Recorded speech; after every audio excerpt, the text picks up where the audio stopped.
Welcome to The Bid, where we break down what's happening in the markets and explore the forces changing the economy and finance.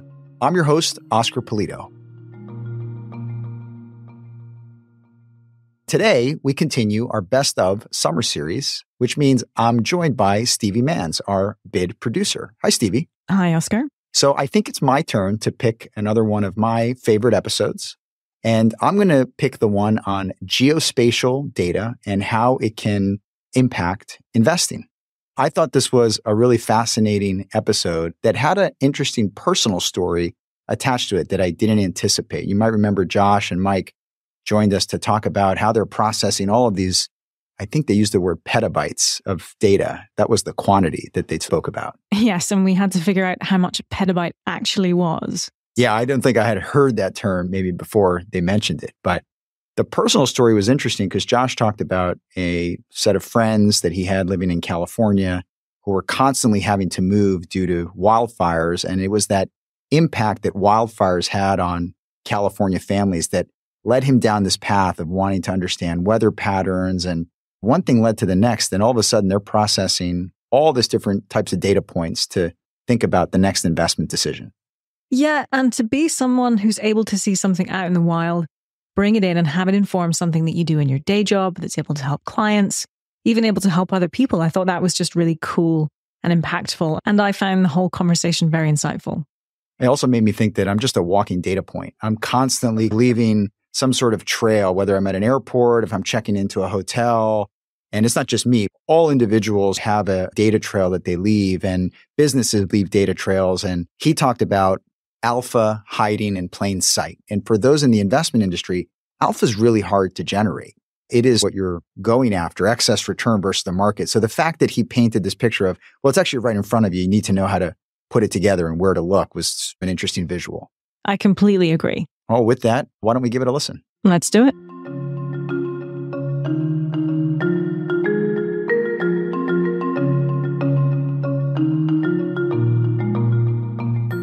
Have you ever wondered if the weather can impact your investment decisions? What if we could map the impact natural disasters have on economies, or immediately understand the impact of a geopolitical conflict on your portfolio? Geospatial data provides information on the physical location and characteristics of assets, infrastructure, and resources. This data has the potential to revolutionize investment decision-making by providing investors with insights into the spatial dynamics of different markets and assets. To help us gain a better understanding of this new and cutting-edge investment trend and how this information is gathered and used, I'm pleased to welcome Joshua Kazdin and Mike Pensky, who are both part of BlackRock's active investment business and who have spent the last several years developing a geospatial investment capability and bringing these insights into active investment portfolios. Josh, Mike, welcome to The Bid. Thanks for having us. Glad to be here. Mike and Josh, you both work in the active investment business, which I think of as you're trying to outperform the market. And in order to do that, you have to have really unique information and insights that allow you to do that. I think historically, meeting with company managements, you're analyzing the financial statements of companies in order to develop those insights. And I think some of this still happens. Another way that you can do it, and that you guys have pioneered, is this thing called geospatial data. So what is geospatial data, and how did you start on this project? So, Oscar, the way to think about geospatial data is just data that's all around us. It can be objects or events or really anything that has a location associated with it near the surface of the earth. Right now, you're sitting in the world somewhere. Right now, you're sitting here with us. Outside, it might be really hot. People might be walking around the commercial district. The airport at the local city might have a lot of activity. There are a lot of hotels that might be booked in the area. All of these are concepts that are geospatial in nature. They're associated with location. And so what are the data that are associated with it that we can measure? We can measure the extremity of temperatures. We can understand the foot traffic around various stores and retail locations. We can understand what hotel bookings look like. We can measure the GPSs on trucks as they're moving around the city. All of these happen in certain locations, and they have investment implications associated with them that we can actually leverage in our portfolios. Ultimately, to us, geospatial data is about getting information that's more timely, that's different than what you can get from other data, and it really is associated with actual real human economic activity happening in real time. Maybe Josh, touch on why did the two of you partner up on this initiative? Part of the reason why, honestly, was I had a couple of friends in San Francisco who wanted to start a family. And usually when you start a family, you move out of the city and you go out into the suburbs somewhere, maybe someplace that has a little bit more room to move. There are schools. You have a yard for your kid to run in. And every year after they moved out of San Francisco, they had to pack up their home and get into a car and drive away because there was wildfires. In California, you fear wildfire season every year. That cost on a family, on a community, is really hard to quantify. We wanted to better understand how extreme weather events were ultimately impacting households, businesses, and the market. A couple of years ago, Mike and I decided to explore what were the effects of FEMA disaster declarations on economic activity at the county level in the United States. By the time we got comfortable trying to understand that relationship, the pandemic hit. And that became an entire geospatial problem in and of itself. Social distancing data started to get released both in the United States, in Europe, and across the world. And our group started to pull in that data and use it to forecast which areas were going to have a government shutdown, which businesses were going to be impacted, and how that was going to ultimately impact our portfolios. The minute that we got comfortable with that, Russia invaded Ukraine. And in the horror of that atrocity, we immediately sprung into action to try to understand how the war was ultimately going to impact our clients' portfolios, where were the investments themselves, and ultimately which companies were likely going to be impacted. Certainly, stranded assets during that time were much more about a McDonald's in Moscow than it was anything buried under the ground. Across each one of these areas, geospatial became a really critical piece to understanding either a risk or an opportunity that would impact our clients' capital. You've both painted this really interesting picture, this sort of lens on the world that you are uniquely seeing with all these data points. You talked about airport activity and talked about social distancing activity and the insights that provided. But how should people think about the sheer quantity of all the data points that you're looking at? How should people think about what you're doing in the geospatial realm with this term big data that gets talked about a lot? So our team's motto is that we turn data into alpha. Usually that data can come in three different ways. People think either it's traditional, it's big, or it's alternative. Let's just give a quick overview of each one of those. Traditional data is the usual suspects of financial information that people have been using over the last century to try to understand markets. This can be everything from financial statements to the SEC, macroeconomic releases, industry reports, analyst ratings, even returns themselves. Those are just the traditional data sets that we use to think about markets. Usually you can put it into a nice spreadsheet, load it up on your computer, and make a decision about what you want to invest in. The bigness of data, however, covers both the size as well as the computing resources that you need to explore that information effectively. We're not talking about the megabytes of a PDF that you might download or the gigabytes of an update to your iPhone.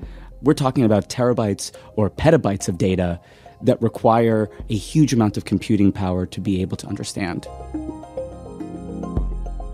Alternative data can be big or small, but usually it's strange, unstructured, not mapped to an investment that you're trying to analyze.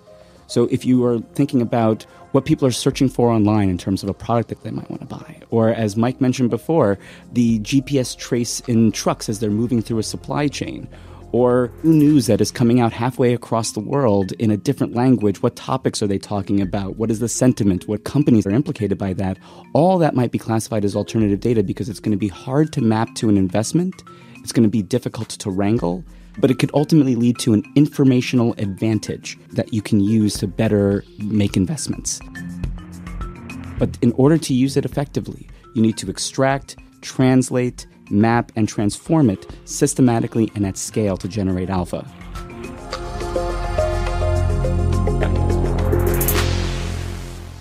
So in short, traditional data can be big, alternative data can be small, but by bringing all types of data together with some strong economic sensibility, we'll find value that's often overlooked by others in the market. Maybe going to the geospatial, you mentioned terabytes and petabytes. I'm not even sure I knew that second word, to be honest, but how are you gathering all this information? I understand that it's insightful when you have it, but just gathering it and organizing it must be a lot of what you've spent your time on maybe in these last couple of years. The way I think about our geospatial effort is that it's been trying to marry three disciplines that are actually a little bit different from each other. The first one is technology and computing. The second one is data science. And the third one is economics or finance research. Let me take you through each one of those in turn just to give you a bit of a flavor of what that means. From a technology perspective, Josh just talked about big data. Geospatial data can be really big. Just to give you some numbers, our geospatial platform up to this point has processed about 20 terabytes of data, and we really are just getting started from my perspective. To put that into context, the entire printed collection of the U.S. Library of Congress is about 10 terabytes of data. We've already exceeded that, and we have a lot more to go. So you really need a lot of expertise in computation and technology to be able to run operations on that type of data. The second one is data science. Some of the data that we use is publicly available, some we purchase, but in any case, we need to find ways to actually glean insights out of it. One very simple example that's been a very important part of our project is trying to tie companies to physical locations. What we've done is we've purchased a database of about 200 million points of interest, so where companies are located around the world. So what this database has is fairly fuzzy detail on what each location is, maybe something relating to a website address or a description, but it really doesn't map very cleanly to tradable companies. So what we've had to do is actually create data science models that give us a lot of accuracy in being able to map those 200 million locations to 60,000 tradable stocks. That is actually a really hard data science problem. It requires some really complex models, but that again is something that we really need to leverage in this effort. And then finally, more traditional finance economics research. This is actually the most nuanced, but maybe also the most interesting. So we have the data. For instance, NASA, the National Aeronautics and Space Administration, gives us data about the temperatures on the surface of the Earth. We get it effectively as multicolored images. We have the data, it's free. So what do you do with that? How do you actually glean insights? This is what we do every day. You take some hypothesis, so this might impact economic activity somewhere. We run that through our research process, testing what activity it might impact, test how we might actually be able to implement that on portfolios. Really, the goal is to get a lot of comfort that over an intermediate horizon, we can reposition our portfolios in response to that data as we're getting it and actually benefit our clients. Do you have a maybe more specific example of how that happens? Because you've talked about the sheer quantity, the 2 times the Library of Congress is what I heard in terms of the processing, and you're still going. So you have a lot of data points, but being able to make an investment decision from them, and what would be an example of how you use maybe some of the weather-related information that you gather? Let's stick with the example of extreme temperatures just for a moment. In one of our first experiments looking at this topic, we observed that GDP growth in outdoor-related industries tended to drop during periods of abnormal amounts of extreme temperatures, either extreme cold or extreme heat. Last summer, we observed hotter-than-average temperatures in Europe. This had an immediate impact on economic activity. You can't put a new roof on a house when it's above 100 degrees outside. You might not want to go to an outdoor event, but both can be moved into the future once temperatures start to moderate. So the data that we've looked into suggested that a drop in economic activity can oftentimes be temporary. This rebound effect is something that is often underappreciated in the market, and it creates an investment opportunity. For a macro investor, you might invest differently in European equities versus other opportunities during periods of extreme weather or extreme temperature, and then explore getting back into those positions after temperatures normalize. Another example I would give you is measuring the availability of renewable energy. To give you an example, about 20% of the EU power generation comes from solar and wind right now.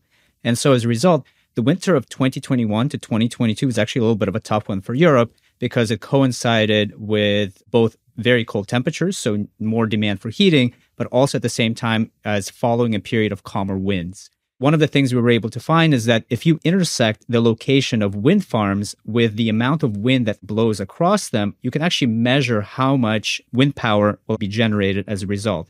Now, intersect that with the extremity of temperatures at that time, and you can actually get an understanding of the marginal demand that you might see for non-renewable energy sources to plug that gap. And so we were able to effectively demonstrate that by using these geospatial elements, these geospatial tools, you can actually predict what the change in prices of non-renewable energy, such as natural gas, might be. So what you're saying, Mike, is that you had information about the weather that gave you insights on the demand for energy, whether that be renewable or non-renewable. And at the end of the day, that just allowed you to make a forward-looking decision in portfolios that in the absence of that weather data, you wouldn't have been able to make.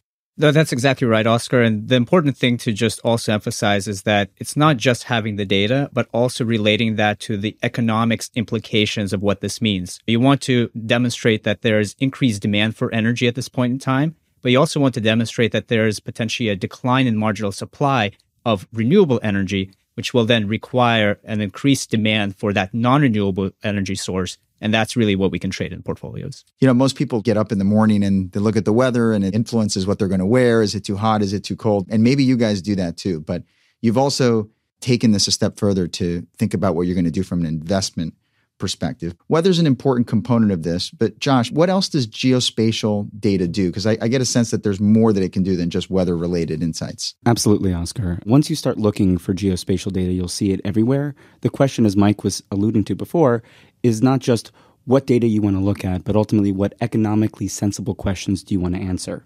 Most recently, there's been a lot of turbulence in the U.S. banking sector centered around Silicon Valley Bank.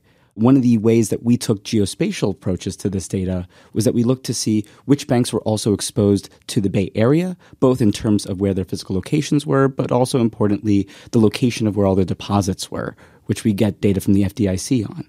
This helped us better understand the spillover impacts of the most recent banking turmoil in other parts of our portfolio. Another exciting project that we've just completed looks at trying to understand the evolution of portfolios from the lens of U.S. cities. We often talk about trading country exposures in portfolios, but one thing that we found quite exciting is that there's actually a lot of dispersion in economic activity even within, let's say, the United States. An example would be post-COVID. There's been a lot of migration within the U.S., particularly as remote work has become more popular. That actually has a lot of important spillover effects. For example, as more people, let's say, move into a region, economic activity might accelerate, real estate in that market might accelerate relative to another region where maybe that is not happening. And what ends up happening is companies that are in those locations will actually benefit from that increased demand. And as a result, you can actually position the portfolio in response to shifts in economic activity, not just at the global level, but even in very small regions. And this all takes very specific and precise measurements of geospatial economic activity that we can trade within the United States. I'm remembering an example from a while back. You're probably going to tell me that we've moved on from this a long time ago and it's so much more robust. But the satellite images of parking lots of like a Walmart, and the images would tell you whether there's high economic activity or not. And I think that's an example of geospatial. But again, you might tell me that we've moved on past that already. I think you're right. When most people think about geospatial, they think of those images of cars in parking lots next to retail locations. But we have moved much beyond that. Hopefully, the examples that we've given kind of demonstrate actually the breadth of the amount of data that we can process and the really broad applicability of this. It's not just about retail. It's actually very broad where we can trade equities, country exposures, rates, currencies. It has very important, meaningful implications that we can map to asset classes. I mean, in all honesty, the possibilities of this type of data are boundless. Some of the biggest questions that we have today in the market are geospatial in nature. What does the world look like after globalization as supply chains, trade start to move more into different regions? What do we think about how artificial intelligence will ultimately be changing production? And are we supposed to be looking at consumption physically as people are going to a mall or online? All these different questions have ultimately a geospatial component to them. And to us, geospatial data is the alpha that's ultimately hiding in plain sight. The ability to take anything from the physical world and map it into your portfolio, discover some economically sensible relationships, and then position your portfolio to take advantage of them is a huge opportunity for our clients. It's like the number one rule in real estate. Sometimes it's ultimately just about location, location, location. The statement you made around alpha hiding in plain sight, I think resonates because what you're saying is the information's out there. There are insights to be derived about trends in the economy, trends in markets, but you need, it sounds like, computing power.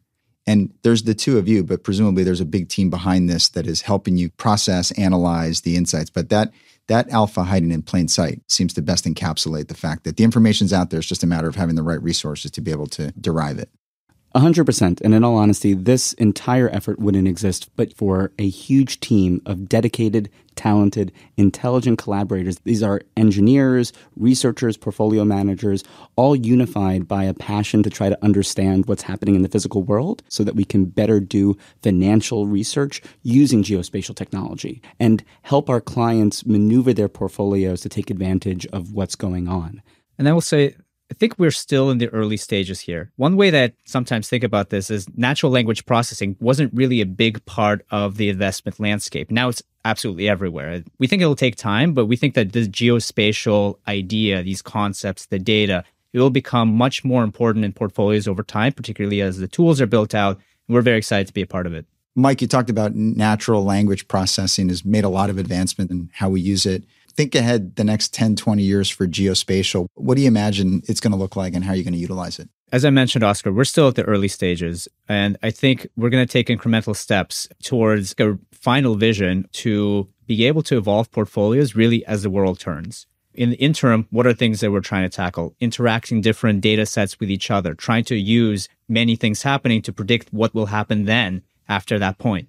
But ultimately, the thing that we would love to happen is the world turns, a bunch of stuff happens on the surface of the earth, and we immediately know how to reposition our portfolios in response to that. It will become much more automatic where we'll be able to interpret these events and actually be able to reposition. If you think about today, any news article that you read is going to have a mention of a city or where the reporter is talking from. If you look on social media, you'll oftentimes find a geospatial tagged piece of information about what somebody is talking about, where they're talking about it from, or if they're live streaming from a concert or from an experience that they are having.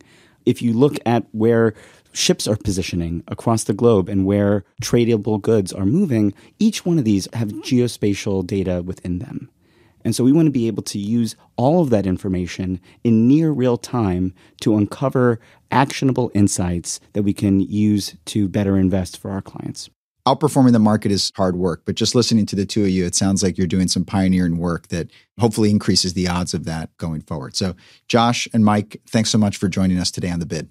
Really appreciate it. Thank you very much.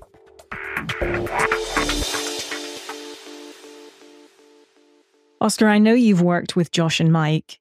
Was there anything from the episode that perhaps you didn't know? Was there something new that you learned? What were your thoughts coming out of that discussion?